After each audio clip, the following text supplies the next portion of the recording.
Hola familia, ¿cómo estamos? Buenos días. Nos da mucho gusto nuevamente llegar hasta ustedes a través de estos medios audiovisuales. No sé qué número de domingo es el que estamos haciendo a través de este sistema, creo que es el número 16, pero no quiero dejar de agradecer la oportunidad para agradecerle al buen Fer Astorga por pues, dedicarse y tomar el tiempo para poder editar el video y que pueda llegar hasta ustedes. Creo que ha sido una bendición, si lo queremos ver de esta forma, la cuarentena, porque nos ha permitido poder ver las redes sociales como otro medio más a través del cual podemos hacer llegar la palabra de Dios a ti, pero también a personas que no conocen del Evangelio. Así que es mi oración para que el mensaje que hoy estás escuchando lo puedas compartir a través de tus muros en redes sociales o quizás directamente compartir con amigos que tú conoces, que saben de ti que eres creyente. Así que te invito a que des un paso más. Y si de pronto tú eres uno de esos amigos que es la primera ocasión que se encuentra con un video de esta naturaleza, en donde se habla de la palabra de Dios, te pido por favor que nos des la oportunidad o que le des la oportunidad a Dios de poder escuchar este mensaje que finalmente proviene de Él. No es casualidad, no hay casualidades, hay un concepto que no existe como tal, pero decimos que no son diosidencias. Así que estás acá con una intención de poder escuchar el mensaje de Dios, mensaje que me gustaría recordarte que va a servir para animar tu corazón, si es que está tu corazón desfallecido, o quizás también para animarte, para desafiarte, exhortarte a que puedas levantarte de la lona en donde te encuentras hoy tirado posiblemente, retomar nuevamente el camino, enderezar las rodillas, levantar los hombros o los brazos caídos y seguir adelante, porque no eres el primero y tampoco serás el último que ha caído durante esta cuarentena que nos ha agarrado a todos, a toda la humanidad y nos ha agarrado finalmente desprevenidos. Pero queremos nosotros entonces invitarte a que vayas por tu Biblia, que te vayas al Evangelio según San Marcos en el capítulo 9, porque justamente nosotros como Iglesia Bíblica Misionera estamos estudiando la palabra de Dios versículo a versículo. Esto significa que nos hemos quedado en el Evangelio según San Marcos, o más bien comenzamos hace ya algunos meses, y hemos titulado a esta serie con este título, Siguiendo al Hijo de Dios. Y es que precisamente el Evangelio según San Marcos es el evangelio más corto, es el primer evangelio que se escribe por ahí en el año 55 aproximadamente, y en este evangelio que contiene 16 capítulos, lo que hace Marcos es que de manera rápida nos da un vuelo de pájaro de todo lo que fue el ministerio del Señor Jesucristo, de manera tal que él no se va a meter mucho a los detalles, como sí lo va a hacer Mateo, como sí lo hace Lucas, de pronto también el evangelio según San Juan. El interés de Marcos es irse rápido, y algunos de hecho dicen que tendría que haberse llamado el evangelio según San Pedro, porque en realidad Marcos fue discípulo de Pedro, entonces se cree, y también por la historia de los padres apostólicos, se cree que en realidad lo escribió Pedro y Marcos fungió como ese escriba. Pero bueno, sea que lo haya escrito Marcos, quizás con ayuda de Pedro, lo que sí sabemos es que lo que vamos a leer, como todos los otros 65 libros que acompañan el Antiguo y Nuevo Testamento, son revelación de parte de Dios, es inspiración divina, no hay error. Por esa razón, cuando llegas a Marcos en el capítulo 9, vamos a leer los pasajes del versículo 33 al 37. Ahí seguramente en tu Biblia aparece como título una pregunta, y la pregunta dice, ¿quién es el mayor? Entonces, en estos pasajes, lo que vamos a hacer es, a la luz de la palabra de estos pasajes, pero de otros más que van a acompañar y van a enriquecer este pasaje mismo, vamos a tratar de resolver ciertas preguntas, y precisamente el título de la predicación le he puesto como Redefiniendo Conceptos. Redefiniendo conceptos. ¿Por qué lo puse así? Porque si bien vas a la palabra de Dios, algunos llegan con cierto temor, o algunos como que parece que les da un poquito de miedo porque dicen, no, es que Dios me va a prohibir ciertas cosas, es que Dios me va a prohibir aquello otro, es que Dios esto. Pero mira, lo que hace Dios a través de su palabra cuando llegas delante de Él, cuando llegas delante de la persona del Señor Jesucristo, es, no te prohíbe cosas, pero muchas veces es más bien redefine conceptos. Conceptos con los que tú cuando naciste empezaste a formularte, no te diste cuenta. Conceptos, cuando digo conceptos, te pongo un ejemplo, el concepto de tu matrimonio. ¿Cuál es el concepto que tú tienes hoy como matrimonio? Bueno, para mí el matrimonio es esto. Y son conceptos que desde pequeño fuiste aprendiendo cuando viste a tus padres, cómo se comportaba, quizás cómo trataba a tu papá a tu mamá o tu mamá a tu papá. Y entonces el concepto de matrimonio fue instalándose en tu mente. Y de pronto eso se fue acrecentando, se fue confirmando por lo que escuchabas con tus amigos o quizás a través de medios de comunicación, de manera tal que cuando llegas al Señor Jesucristo, Él redefine tu concepto de matrimonio. O a lo mejor puede ser el concepto de paternidad. ¿Cuál es tu concepto de paternidad? Bueno, ese concepto lo fuiste aprendiendo por lo que tú viviste en tu casa cuando eras pequeño, la paternidad que viste de primera mano con tu familia o con tus padres. Ese concepto se fue enriqueciendo también por lo que escuchaste a través de los medios de comunicación, por lo que te decían tus amigos, de manera que hoy estás ejerciendo el concepto de paternidad según como tú lo crees bueno, pero cuando vas al Señor Jesucristo, Él redefine tu concepto, no solamente de matrimonio, también redefine tu concepto de paternidad, como algunos otros conceptos más que fuiste creando a lo largo de varios años. Bueno, cuando llegas al concepto de liderazgo, te preguntaría, ¿para ti qué es el liderazgo? Para ti hoy en pleno siglo XXI, en el 2020, en donde parece que hay una escasez de liderazgo, no solamente en nuestro país, sino a nivel mundial, ¿cómo definirías hoy el concepto de liderazgo? ¿Ves? Esos conceptos fuiste formulando y se fueron asentando en tu mente y hoy tienes un concepto de liderazgo. Bueno, quiero decirte que estos 12 hombres que decidieron seguir a Jesucristo por más de 2 años y medio tienen un concepto en cuanto a liderazgo se refiere, tienen un concepto de espiritualidad, concepto que se ha desarrollado por varios años. Ahora, cuando vamos a la palabra de Dios en estos pasajes, que hemos titulado Redefiniendo Conceptos, voy a darle lectura y quizás nos va a ayudar a entender un poquito más por qué razón los apóstoles o los 12 discípulos tenían un concepto errado de liderazgo. Posiblemente es la situación a la que llegas el día de hoy al estar viendo este pasaje o al estar viendo este mensaje, pero a lo mejor tu concepto es errado respecto a tu matrimonio, o respecto a tu paternidad, o respecto a tu liderazgo. Pero vamos a ver ciertos conceptos que te van a ayudar quizás no solamente a redefinir tu concepto de liderazgo. Quizás Dios está usando esta predicación para redefinir con tu concepto de matrimonio. Porque lo que vamos a aprender aquí son ciertamente cosas que puedes aplicar para redefinir el concepto que tú creías en las cosas más puntuales que estás viviendo en esta cuarentena, tu matrimonio, tu paternidad, tu economía. Entonces, dice la palabra de Dios, acompáñame en Marcos capítulo 9, versículo 33, y antes de leerlo, voy a pedir que me acompañes con una oración para que sea Dios quien te pueda hablar. Padre, te damos muchas gracias en esta oportunidad porque nos permites usar la tecnología para poder hacer llegar a la gente que está del otro lado de la pantalla este mensaje que proviene de ti. Gracias porque a lo largo de más de 1400 años tú usaste a 40 hombres para escribir este libro, que aún el día de hoy en pleno siglo XXI es vigente a nuestras vidas. Permítenos a la luz de tu palabra redefinir nuestros conceptos. Pues te lo pedimos en nombre de tu Hijo Jesús. Amén. Vamos a leer Marcos 9, 33 al 37 para entrar en tema. Dice la palabra de Dios, y llegó a Capernaum, y cuando estuvo en casa les preguntó, ¿qué disputabais entre vosotros en el camino? Mas ellos callaron. Por en el camino habían disputado entre sí quién había de ser el mayor. Entonces él se sentó y llamó a los 12 y les dijo, si alguno quiere ser el primero, será el postrero de todos y el servidor de todos. Y tomó a un niño y lo puso en medio de ellos, y tomándole en sus brazos, les dijo, el que reciba en mi nombre a un niño como este, me recibe a mí. Y el que a mí me recibe, no me recibe a mí, sino al que me envió. Pasaje interesante, quizás un poquito para entender el contexto, te quiero decir que ya desde el capítulo 8 de este evangelio nos encontramos en los últimos 6 meses del ministerio del Señor Jesucristo. Su ministerio duró 3 años y ya estamos a 6 meses de que Él llegue a la cruz ahí en la ciudad de Jerusalén. Pero la mayor parte de su ministerio, la gran parte la desarrolló en el norte de Israel, en el norte de lo que hoy conocemos como el Estado de Israel, precisamente en el mar de Galilea, en la región de Galilea, específicamente en la ciudad de Capernaum. Precisamente el Señor Jesucristo era de aquella región norteña de Galilea, pero de un pueblito o una aldea que se llamaba Nazaret.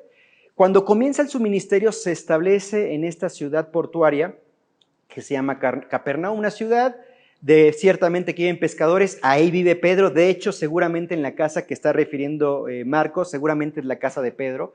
Posiblemente no lo dice, pero algunos teólogos llegan a afirmar que ha sido así.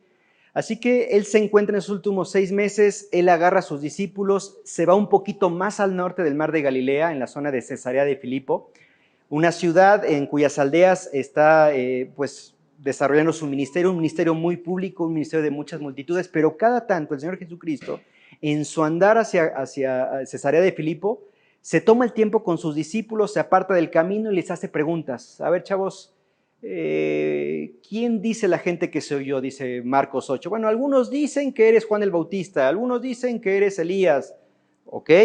¿Y ustedes quién dicen que soy yo? Y Pedrito nuevamente, el primero siempre, bueno, tú eres el Cristo, el Mesías. Buenísimo. Entonces, están ciertamente en el norte de Israel, pero ahora se encuentran ya bajando de la región de Cesarea de Filipo y van a llegar ahí a Capernaum, y prácticamente es la última ocasión en la que el Señor Jesucristo va a visitar Capernaum. Porque lees, por ejemplo, en el capítulo, bueno, leíamos capítulo 9, se encuentran en Capernaum, pero en el capítulo 10, en los primeros versículos, dice que levantándose para ir a la región de Judea, ellos están bajando hacia el sur, geográficamente ellos están bajando hacia el sur, pero orográficamente ellos están subiendo hacia Jerusalén porque hay una zona montañosa. Jerusalén se encuentra respecto al mar de Galilea en una altura un poquito más considerable. Así que vas a encontrar, dice, subiendo a Jerusalén. Bueno, ¿qué onda? ¿Está en el sur o está en el norte? No, está en el sur, respecto a Galilea, donde se encuentran, ahí en Capernaum, pero tienen que subir montañas. Entonces, dice que se están encaminando a la región de Judea, donde vas a encontrar la ciudad de Jerusalén, capítulo 10, en el versículo 32. Ahora dice camino a Jerusalén, y ahí es donde anuncia por tercera ocasión su muerte. Ese pasaje que recién te refiero, ahí está anunciando por tercera ocasión su muerte. Capítulo 11, ya están en Jerusalén, así que en esos últimos 6 meses es la última ocasión en que el Señor Jesucristo se encuentra en Capernaum. Así que Él sabe en realidad lo que está pasando por el corazón de estos 12 hombres, pero aún así les hace la pregunta, bueno, a ver, ¿qué pasó? ¿Qué estaban discutiendo mientras veníamos a Capernaum? ¿Qué estaban discutiendo? Ahora mira, hoy después de 2000 años, nos es fácil ver la película completa. Ya vemos el rompecabezas completa y con eso en mente nos es fácil entonces levantar el dedo y señalar estos 12 hombres pecadores que no confiaban en Dios. ¿Cómo es posible? Recién les anunció por segunda ocasión su muerte y están pensando en que quién va a ser el mero mero estando en el reino. ¿Cómo es posible eso? Y sabes que no va a ser la primera ocasión. Más adelante en el capítulo 10 les va a anunciar por tercera ocasión su muerte, por tercera ocasión, y inmediatamente después se encuentra Juan y su hermano Jacobo de la mano de su mamá y le dice, oye, te queremos pedir un favor, Señor, ¿habrá chance de que en tu gloria puedas tener a mi hijo a la derecha y a mi otro hijo a la izquierda? O sea, ¿qué pasa con ustedes, chavos? ¿Qué pasa? Hoy después de 2000 años entendemos muchas cosas, pero tienes que entender una cosa. Estamos en un momento de transición muy importante en la humanidad. Y estos 12 hombres que son del vulgo, es decir, 12 hombres comunes y corrientes como tú y como yo, les está costando trabajo entender conceptos teológicos. Hasta el día de hoy hay conceptos teológicos que a mí me cuesta trabajo entender. Estos hombres han formado conceptos, el más grande posiblemente ahí en ese momento es Pedrito. Pero los conceptos que ellos tienen en cuanto a espiritualidad se refiere, o en cuanto a religiosidad, ha sido formado no solamente desde que ellos nacieron, sino sus padres, sus abuelos, tatarabuelos, por 400 años la voz de Dios había silenciado. Dios no estaba hablando a través de profetas. El último que habló fue Malaquías, ahí en el Antiguo Testamento, es el último libro que encuentras en tu Biblia. Tú le das la vuelta a la hoja y llegas a Mateo y te lleva un segundo, si eso te lleva un segundo en darle la vuelta, bueno, para darle la vuelta a la historia fueron 400 años en donde Dios no habló. El último profeta que recién habló y que murió decapitado fue Juan el Bautista. Así que estos hombres están batallando con conceptos teológicos. Así que nuevamente Dios, el Hijo, está redefiniendo conceptos. Ya redefinió ciertos conceptos teológicos, ahora está redefiniendo un concepto de liderazgo importante para ellos, que 6 meses después, cuando Cristo asciende a los cielos, ellos van a tomar el liderazgo de su iglesia naciente. Así que es importante para el Señor redefinir los conceptos, porque en su mente hay conceptos erróneos. Y no para juzgarlos, no para justificarlos, pero nosotros también cuando llegamos a Cristo traemos conceptos erróneos y los justificamos porque los aprendimos de nuestros padres, los aprendimos de nuestros abuelos. Pero esos conceptos posiblemente estén erróneos.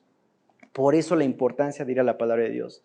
Y es lo que al Señor le interesa trabajar en el corazón de estos 12 hombres. Así que están redefiniendo conceptos. Ellos se encuentran ahí, se encuentran entusiasmados. Oye, brother, pero acaba de decirte que va a morir por segunda ocasión, pero aquí la importancia de atender pequeños detalles. Porque en esos pequeños detalles vas a entender un poquito la razón por la cual su concepto de liderazgo estaba erróneo. La semana pasada Carlitos Campero no tocó mucho este punto, pero quiero que leamos un poquito lo que está pasando anteriormente. Hay una palabra clave interesante en el versículo 30 del mismo Evangelio según San Marcos, capítulo 9. Dice, habiendo salido de allí, caminaron por Galilea. Recuerda, están en la región norte de la tierra de Israel y no quería que nadie lo supiese. Recién pasó el exorcismo de un endemoniado, un demonio con bastante fuerza. Un demonio cuya jerarquía te das cuenta que ha sido afirmada por Dios. Mira, es que esta clase de demonios, ¿por qué, Señor, nosotros no pudimos sacar este demonio? Es que esta clase de demonios o este género de demonios no puede salir sino con oración y ayuno. Qué importante, ¿eh?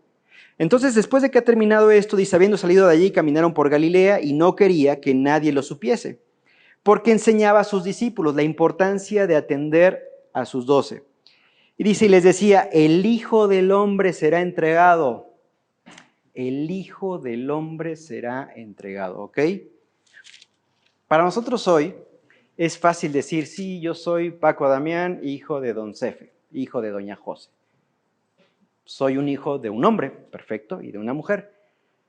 Mira, aquí la importancia de entender este concepto, el Hijo del Hombre. El primer punto que quiero desarrollar son 3. El primero se va a llamar Soñando la gloria del título. El segundo punto, para que estés anotando ahí, va a ser Siguiendo expectativas equivocadas. Y el tercer punto, todos están aliterados con ese, va a ser Sentados junto al Hijo del Hombre. Ahorita vamos a tocar este de soñando la gloria del título. Y el título que quiero enfatizar aquí es el Hijo del Hombre. ¿Qué onda con este título, Hijo del Hombre? Mira, cuando vas 500 años atrás, vas a llegar a un libro que se llama Daniel, un profeta que vivió en Babilonia. Y este hombre, en el capítulo 7, en el versículo 13 al 14, él, si algo tuvo Daniel, él era un buen estadista, pero también era un profeta usado por Dios. Y él reveló entonces varias profecías, en esto de los simbolismos, de las figuras, él asigna ciertos animales, cierto tipo de animales a cierto tipo de imperios. ¿Ok? Y es interesante porque asigna ciertos animales, porque al final del día los animales son seres, pues se conducen irracionalmente, ¿no? Pero de pronto entonces saca a relucir en el capítulo 7, versículo 13 y 14, el concepto Hijo del Hombre, en contraste con estas bestias que están atendiendo imperios que pasaron. Ahora, fíjate bien lo que dice. Dice el verso 13 al 14, miraba yo en la visión de la noche, escribe Daniel, y he aquí con las nubes del cielo venía uno como un hijo de hombre. Y dice ahí la palabra de Dios que vino hasta el anciano de días y le hicieron acercarse delante de él y le fue dado dominio, gloria y reino. ¿A quién le dieron dominio, gloria y reino? Al Hijo del Hombre. Y dice ahí, para que todos los pueblos, naciones y lenguas le sirvieran. Su dominio es dominio eterno que nunca pasará y su reino uno que no será destruido. Esto se escribió en el año 530 a.C., 5 siglos antes. Ahora, este título es importante de manera tal que las escuelas rabínicas en aquella época, las líneas escatológicas, la escatología es la rama de la teología que estudia los eventos que han de venir. Bueno, la línea escatológica judía afirmaba este título, el Hijo del Hombre, es un título mesiánico. O sea, podía haber diferencias entre diferentes escuelas rabínicas, entre diferentes sinagogas que habían aparecido durante los 400 años de silencio en donde Dios habló. No encuentras la palabra sinagoga en el Antiguo Testamento, como tampoco encuentras la palabra fariseo, saduceo. Eso sucedió en los 400 años de silencio. Entonces, había diversidad de rabinos, diferentes escuelas teológicas judías, pero si algo coincidían la mayor o el 99.9% de escuelas rabínicas en cuanto a escatología se refiere es el Hijo del Hombre es un título mesiánico. Ahora vas al Nuevo Testamento y vas a encontrar 88 veces el título Hijo del Hombre. Algunas veces atribuyéndosela a alguien, a Cristo, pero la mayor parte de las veces Cristo autonombrándose Hijo del Hombre. Por eso este título es trascendente para estos 12 hombres que son judíos, que ellos desde pequeños, aunque no han ido a las escuelas de los mejores rabinos, no han sido atendidos en las mejores sinagogas porque son pescadores.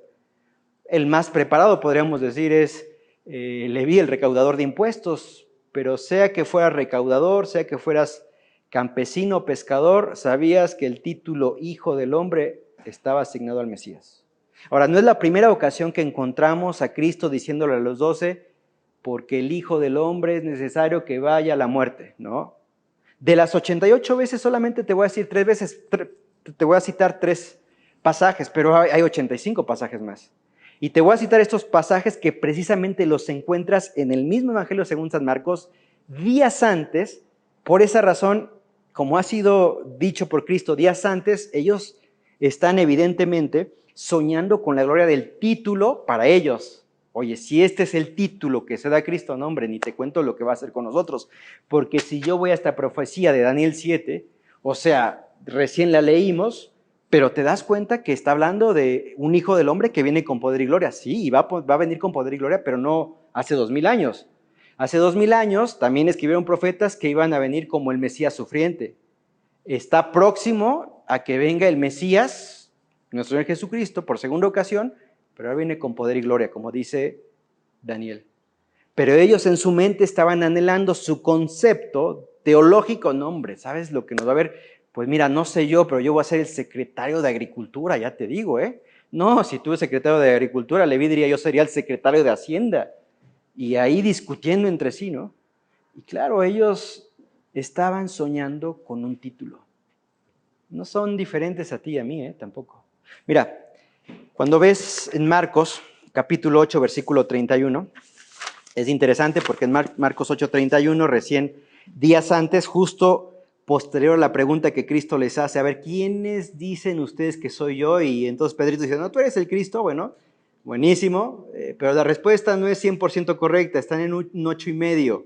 Es correcto, soy el Mesías, porque el Cristo significa Mesías, pero tienen en su concepto este Mesías que viene con poder y gloria, y no es así. Por esa razón él les recuerda en el versículo 31, y comenzó a enseñarles, a ver chavos, es así, pero tengo que recordarles, tengo que enseñarles que le era necesario al Hijo del Hombre padecer mucho y ser desechado por los ancianos, por los principales sacerdotes y por los escribas, y ser muerto y resucitar después de 3 días. Verso 32, esto les decía claramente. Entonces Pedro lo tomó aparte y comenzó a reconvenirle. No, a ver, momentito, Señor, ¿cómo vas a hacer eso? Y si quieres saber un poquito más de este pasaje, ahí en nuestro canal de YouTube retrocede unas predicaciones anteriores y ahí vas a encontrar un poquito más desarrollado este pasaje. Pero más adelante, en el capítulo 9, versículo 9, esto que vamos a leer es posterior al monte de la transfiguración, en donde agarra, a ver, Pedrito, Juan, Jacobo, vengan conmigo. Ah, sí, ¿a dónde vamos? Vengan conmigo. Y de pronto ahí se transfigura delante de ellos, la gloria de Dios resplandeció. O sea, un evento importante, el Hijo del Hombre, evidentemente. Pero dice, después de este evento, dice, y descendiendo ellos del monte, les mandó que a nadie dijesen lo que habían visto, sino cuando el Hijo del Hombre hubiese resucitado de los muertos. Y guardaron la palabra entre sí, discutiendo qué sería aquello de resucitar de los muertos. Esta palabra discutir es interesante porque es la misma palabra que aparece en el griego cuando dice, bueno, ¿qué venían a hablar en el camino? No, pues veníamos discutiendo. Es la palabra dialogemai, que es hacer un discurso con argumentación razonable. Y los discípulos como tú y como yo argumentamos razonablemente de acuerdo a lo que nosotros vemos, tocamos. No nos interesan las cosas espirituales. Cuando estamos en una situación complicada, razonamos. No, esto tenemos que hacer así, así, asado. Y Dios, muchas gracias, siga participando, no te necesito. ¿Qué onda con esto de la transfiguración? ¿Qué onda con esto de que va a resucitar? Y entonces están dialogando razonablemente. No, a lo mejor significa esto. Pero es el Hijo del Hombre. Es el Hijo del Hombre que nos dice Daniel capítulo 7, el título. Capítulo 9, versículo 30, posterior a la expulsión de este gran demonio, que solamente sale con oración y ayuno. Fíjate lo que dice. Habían salido de allí, caminaron por Galilea y no quería que nadie les supiese. Bueno, ya recién habíamos leído, porque enseñaba a sus discípulos y les decía, el Hijo del Hombre será entregado en manos de hombres y le matarán, pero después de muerto resucitará al tercer día. Pero ellos no entendían estas palabras y tenían miedo de preguntarle. Mi hermano, primer punto, soñando la gloria del título. ¿Sabes qué? No sabían lo que quería decir y tenían miedo de preguntarle, quizás también, o más bien porque tenían miedo de escuchar la respuesta. Quizás porque sus expectativas se estarían pinchando así como un hermoso globo de helio que se ve hermoso y de pronto le pasa la aguja y se revienta y tu hijo queda de 3, 2 años, empieza a llorar, es como no quiere ver eso, lo vio y todo se vino abajo. ¿Por qué tendrían miedo de preguntarle? Porque están soñando con la gloria del título. No, esto va a cambiar, no es posible. A ver, chicos, la segunda ocasión que Cristo les está diciendo que va a ir a la cruz, que el Hijo del Hombre va a ir a la cruz. Así que monte la transfiguración, les recuerda que va a morir, o más bien les dice que va a la muerte por primera vez. Seguimos ahí en el norte de Galilea, hay un endemoniado, los llega aparte, chicos, voy a la cruz, voy a la cruz. Antes agarró a 3 de los discípulos, monte la transfiguración, el Hijo del Hombre tiene que ir a la muerte, tiene que ir a la muerte. Así que ahora ya están bajando a Jerusalén. Pero antes de llegar a Jerusalén tienen que hacer una escala en Capernaum, seguramente en la casa de Pedro. La última ocasión que van a estar ahí en la casa de Pedro. Así que esto me llega al segundo punto. Y antes de llegar al segundo punto, anoté aquí una pequeña frase, un poquito para sintetizar el primer punto. Fíjate, la mentalidad de los discípulos era una mentalidad de reyes, que no les permitía abrazar su identidad de siervos. Te lo repito, su mentalidad de reyes no les permitía abrazar la identidad de siervos. Eso es lo que pasa contigo y conmigo. Porque esos dos hombres no son la excepción, no son diferentes a nosotros. Me recuerda un poquito la imagen cuando Cristo está entrando 6 meses después de lo que estamos leyendo en la famosa entrada triunfal y le están poniendo ahí las ramas. ¿Te acuerdas? Domingo de Ramos le ponemos. Y yo me imagino ese burro, ¿no? ¿Qué onda? Me están poniendo a mí ramas. No, brother, no te están poniendo a ti ramas. Le están poniendo ramas al que viene en tu lomo. Y a veces yo quiero ser el rey cuando yo soy el burro. Eso pasa en la obra de Dios. Soñamos con títulos y nos da miedo preguntar. Todo va a terminar bonito. Y eso que no había películas de Hollywood en esa época. Y Hollywood nos ha hecho crear conceptos en el matrimonio. Es que el matrimonio es perfecto y ahí sacas la foto en el Instagram, aquí con mi esposa, o en el Facebook acá, y sabes que tu matrimonio es un fracaso. Es un fracaso, pero en redes sociales quieres presentarlo como algo que no es. Acá con mi esposa y que el aniversario, y le estás agarrando, la golpeas, la basureas, le hablas mal. Sabes golpearla donde sabes que no se va a ver, pero sacas la selfie. ¿Cuál es tu concepto de matrimonio? Y en tu paternidad, acá mi hijo salió de secundaria a sexto. Ni siquiera le dedicas tiempo de calidad a tu hijo. Nuestro Señor tiene que tratar con el corazón de estos hombres, redefinir conceptos. Ahora, no los culpo, No los culpo porque es la sociedad en la que se han desarrollado que han creado conceptos. Uy, el Hijo del Hombre, ya estamos. Como hoy Hollywood lo hace, ¿no? Con los matrimonios. Es que todo matrimonio tiene que ser perfecto, ¿no es cierto? No. Mi matrimonio no es perfecto. Y eso es lo hermoso. Porque las imperfecciones de Shana me permiten a mí madurar y viceversa. Y a veces en el matrimonio es el reino de Paco o el reino de Shana. Y a veces gana el reino de Paco y a veces el reino de Shana. Y Cristo dice, no es tu reino, Paco, no es tu reino, Shana es mi reino. ¿Te das cuenta? Hay que redefinir conceptos. Y en este momento nuestro Señor quiere enfocarse en redefinir el concepto de liderazgo. ¿Por qué en liderazgo? Porque van a ser los líderes de la iglesia primitiva. Y tiene que trabajar en ellos. Y trabajar en ellos es, a ver, sáquense de su cabeza el título para ustedes. Mi título, Hijo del Hombre, es así.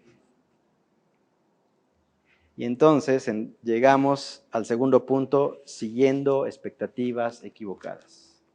Y en siguiendo expectativas equivocadas encontraríamos ya y aterrizamos el pasaje 33 y 34. Y dice ahí entonces, llegando a Capernaum, cuando estuvo en casa, les preguntó, ahí viene la primera pregunta. Esas preguntas que a veces son esas preguntas que uno tiene que hacerse, preguntas crudas.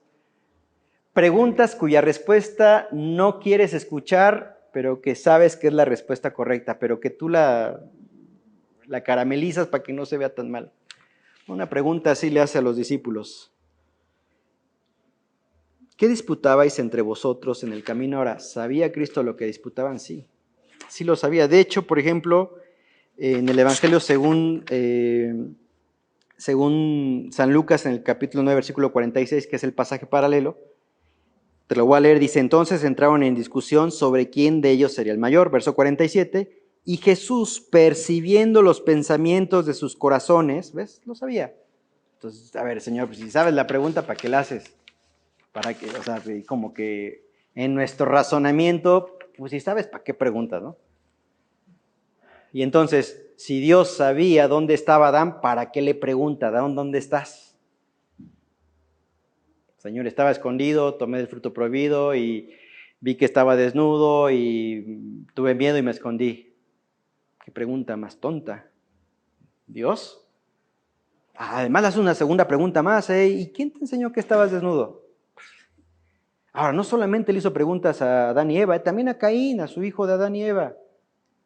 Caín, ¿dónde está tu hermano? Dios, ya sabes, ¿para qué preguntas?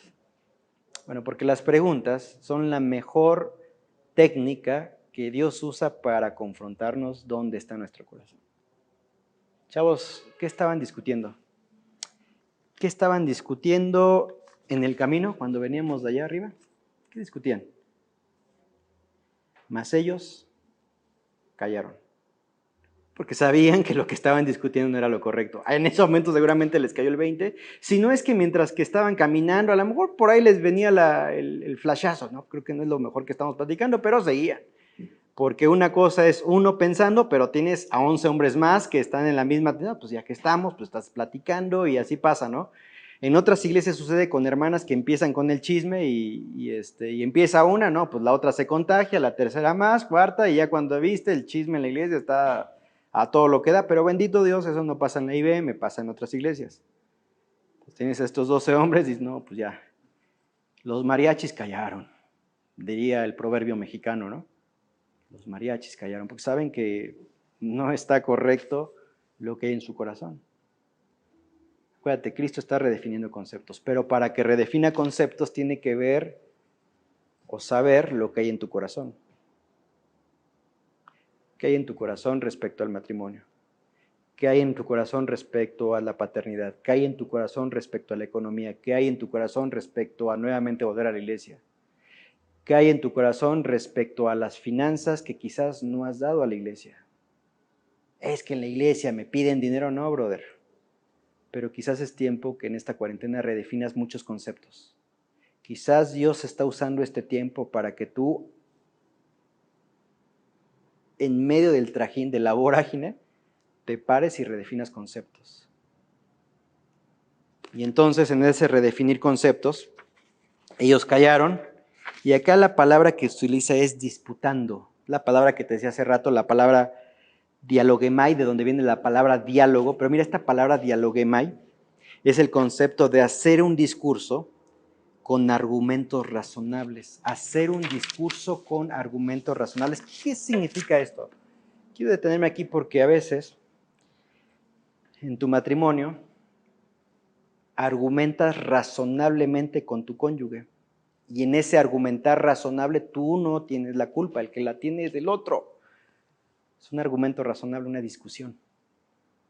Y seguramente ellos en ese discutir razonablemente estaban pensando, a ver, brother, entonces el Hijo del Hombre, Mesías, profetizado por Daniel capítulo 7, viene con poder y gloria. Entonces, eso significa que nosotros 12 ya estamos en el gabinete principal del Señor Jesucristo.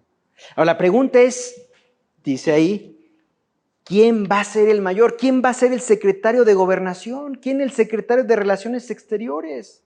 Están argumentando razonablemente en ese trayecto. Híjole, diría Pedro por ahí, pues mira, no sé, porque yo, Pedro, Juan, Jacobo, pues ahí les comento que estuvimos en el monte de la transfiguración. Pero seguramente Tomás, que es bien incrédulo, salta por ahí. Sí, mi chavo, pero acuérdate que cuando saltó el demonio, tú, Pedrito, Juan, Jacobo, que estuvieron en el monte de la transfiguración, no supieron cómo sacar a este demonio. Entonces, creo que ahí ya estamos todos empatados. Ojo, diría Judas Iscariote, sí, mi chavo, pero yo traigo la bolsa del dinero, así que ahí te cuento. Así que razonablemente creo que aquí puede ser que a lo mejor tú, Pedrito, ahí te encargo, Pedro, y están razonando, están dialogando razonablemente, un poco como los políticos en todo el mundo. Ellos finalmente tienen discursos, ellos dialogan y ellos razonablemente saben con quién tomarse la foto y con quién no. Ellos razonablemente saben qué palabras decir para no comprometerse más adelante. Ellos saben qué palabras decir y qué palabras no decir, y si no lo saben, tienen entonces asesores que le dicen, mire, cabecita de algodón, o mire, Peña Nieto, no te conviene decir esto, porque si los dices, tus enemigos políticos empiezan ahí y dialogan razonablemente. Bueno, a veces nosotros también dialogamos razonablemente, lo que viene en la mente, y no tomamos en cuenta a Dios, ¿eh? Y eso en todas las esferas de nuestra vida. Tus hijos también saben dialogar razonablemente, saben a quién pedirle permiso y a quién no. Así que después eso lo llevan a sus matrimonios y saben cómo decir una mentira, porque razonablemente saben que no les conviene si dicen la verdad. Entonces, estos hombres han callado porque saben que lo que han compartido entre ellos es algo que no corresponde. Tampoco es para culparlos. A mí me anima mucho cuando veo estos 12 hombres, porque no veo en ellos hombres perfectos, o veo hombres que fallaron muchas veces, como tú y como yo que hemos fallado en esta cuarentena, pero veo a un Señor Jesucristo que se toma el tiempo para decirles, chicos, yo conozco sus corazones.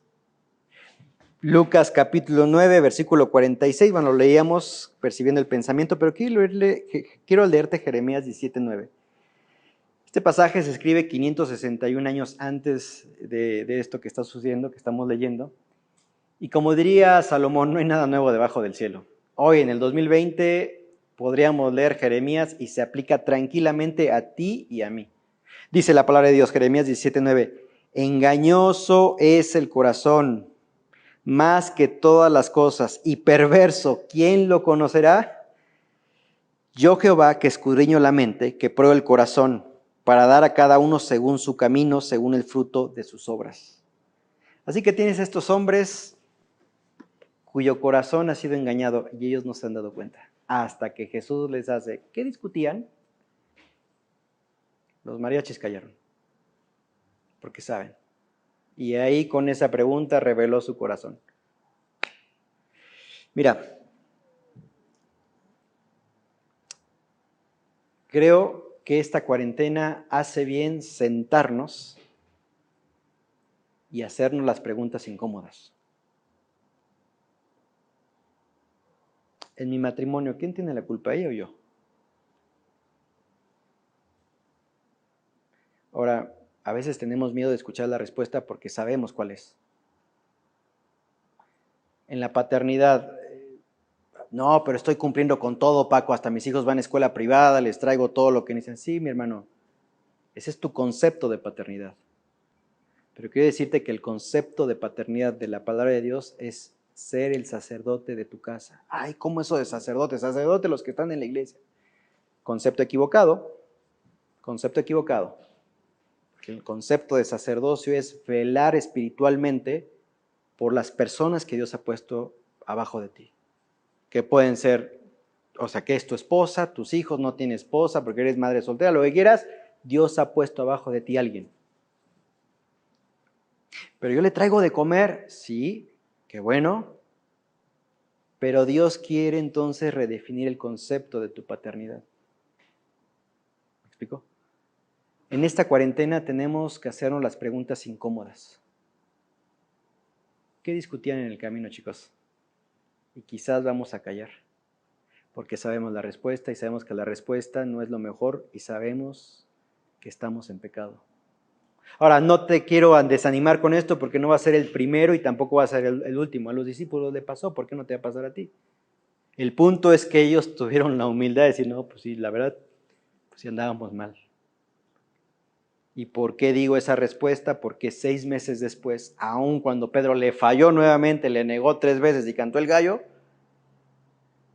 ves a un apóstol Pedro predicando el evangelio, 60 años, 30 años después, en el año 65 más o menos, escribe 2 cartas, con 1 año de diferencia, y lo ves el tipo en la obra de Dios siendo un líder, entendiendo que el concepto que Cristo le estaba redefiniendo de liderazgo era necesario para poder entonces ejercer un liderazgo espiritual de la manera correcta.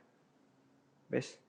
Entonces, ante esta situación, las mejores enseñanzas son en el andar. Las mejores enseñanzas son en el andar, no necesariamente en el aula de un seminario bíblico, de un instituto bíblico, de un centro de capacitación pastoral o de la mejor iglesia. Las mejores enseñanzas se están dando en tu vida en esta cuarentena. Y sería bueno que te formules las preguntas incómodas. Y que a la luz de la palabra de Dios se encuentre la respuesta que Dios quiere encontrar. Estamos para ayudarte. Porque sabemos que quizás hay cosas que no sabes cómo hacer. Aquí estamos. Te puedes poner en contacto con nosotros a través de YouTube, síguenos en Facebook, IBM Querétaro. Ahí puedes, escribirnos a través del Messenger. Estamos para servirte, queremos ayudarte. No estás solo. Entonces, fíjate, soñando la gloria del título. Segundo punto, siguiendo expectativas equivocadas. Tercer punto, sentados junto al Hijo del Hombre. Mira qué hermoso, porque el versículo 35 es la respuesta de un pastor, del príncipe de los pastores, según nos dice Pedro en su primera carta. El príncipe de los pastores. Y el príncipe de los pastores se ocupa de 12 ovejitas.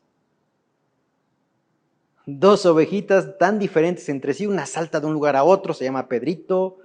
Otra es una oveja negra que después le va a negar, le va a vender por algunas piezas de plata. Así que hay que tener cuidado con esas 12 ovejitas. Pero el príncipe de los pastores lo que hace es se sienta. Quizás no lo regaña, como algunas otras ocasiones sí lo hizo. Se sienta. Como lo hacían los rabinos cuando iban a dar una enseñanza. Si tú ves, lees Flavio Josefo, historia del Nuevo Testamento, todo lo que tiene usos y costumbres del Nuevo Testamento y del Antiguo, cuando un rabino iba a dar una enseñanza, se sentaba. ¿Viste como ese suspiro cuando tus papás están por darte una letanía, según tú?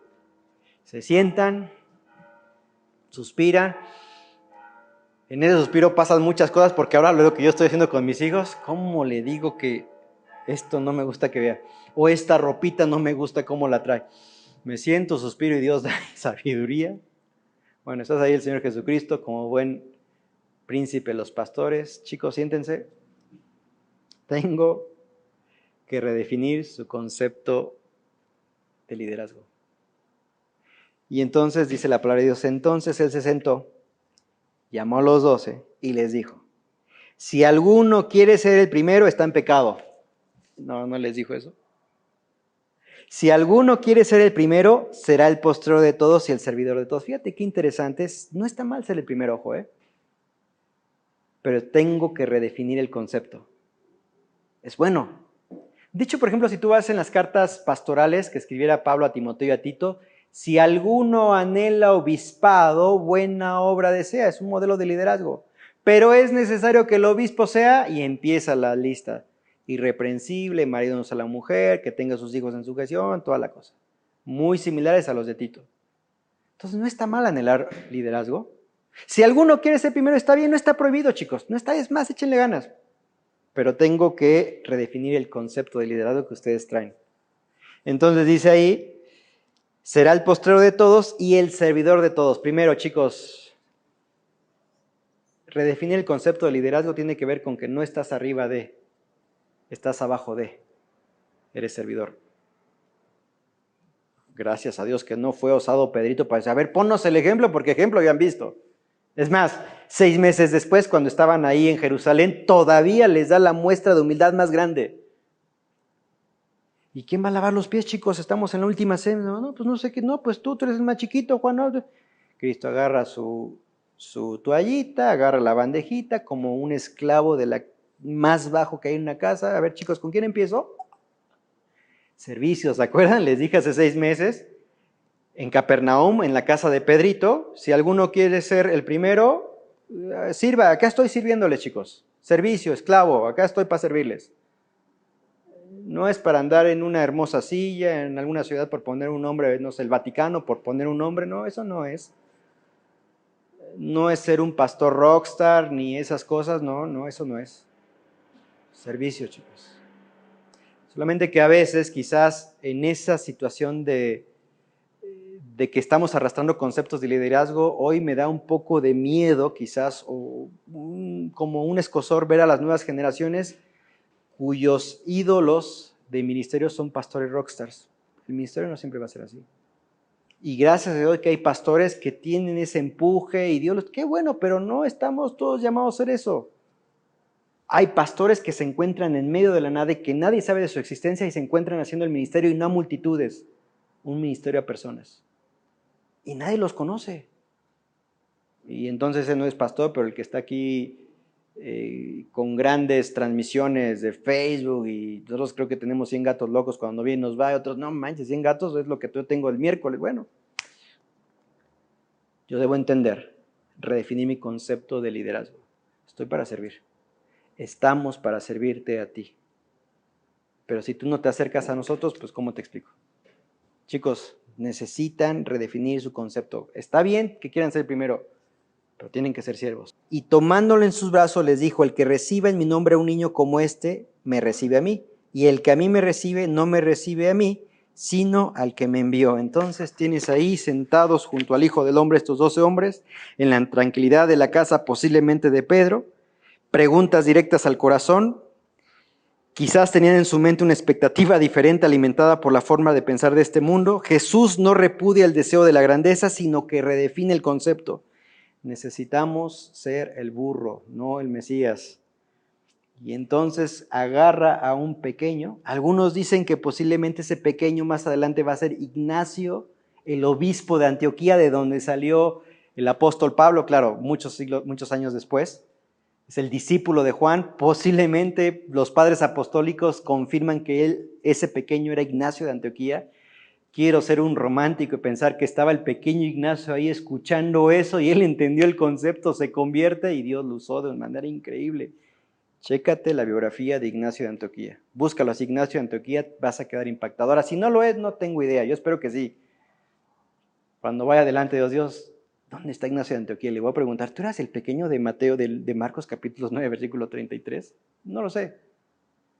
El punto es que agarra un pequeño y dice, miren, no solamente tienen que ser servidores, tienen que ser como un pequeño. Ahora, el Evangelio de Marcos habla, y el pasaje paralelo, usa la palabra, así que cualquiera que se humille como este niño, ese es el mayor en el reino de los cielos. No lo dice Marcos, tampoco lo dice Lucas, Mateo dice, usa el concepto humillar, y tiene que ver con humildad. Y agarra un niño porque con un niño quiere enseñar que los niños no tienen ningún logro o realización en las cuales estar confiados, como si lo tiene un fariseo, un saduceo o ellos mismos, ¿no? Mira mi currículum, aquí está, mira lo que he hecho, mira acá esto, ¿cómo no voy a ser merecedor de un puesto como pastor en esta iglesia? Ve nomás lo que he hecho. Bueno, tienes que ser como un niño. No descanses en tus títulos. Tienes que ser un siervo. Entonces, no les prohibió ser los primeros, más bien redefinió su concepto. En esta cuarentena, ¿qué es lo que Dios está redefiniendo? ¿Cuál es el concepto que traías antes de la cuarentena y que durante estos más de 3 meses Dios ha trabajado y ha tratado de redefinir? Y sabes que estos hombres escucharon. De hecho, todavía el capítulo 9 más adelante, en esa misma plática, sale uno de los apóstoles, oye, fíjate que escuchamos a algunos echar demonios en el nombre tuyo y se lo prohibimos. No, no se lo prohíban. Y es como que la conversación siguió, pero después se levantan, chicos, listo. Vamos, tenemos que seguir a Jerusalén porque el Hijo del Hombre tiene que morir. Tercera ocasión. Redefinir conceptos. Vamos a terminar orando y agradezco también porque podemos tener este tiempo para reflexionar en la palabra de Dios. Padre, te damos muchas gracias en esta oportunidad porque nos permites a la luz de estos pasajes redefinir quizás nuestro concepto de servicio dentro de la iglesia. Permítenos ser siervos, permítenos ser humildes, Padre, o permítenos redefinir conceptos que según nosotros son los correctos, pero que a la luz de tu palabra quizás tendríamos que callar si nos hicieras la pregunta. Danos la humildad como estos 12 hombres y permite que mis hermanos puedan ser o hayan sido animados por este pasaje, pero también exhortados a hacerse las preguntas incómodas. Son necesarias. Te damos gracias en el nombre de tu Jesús. Amén.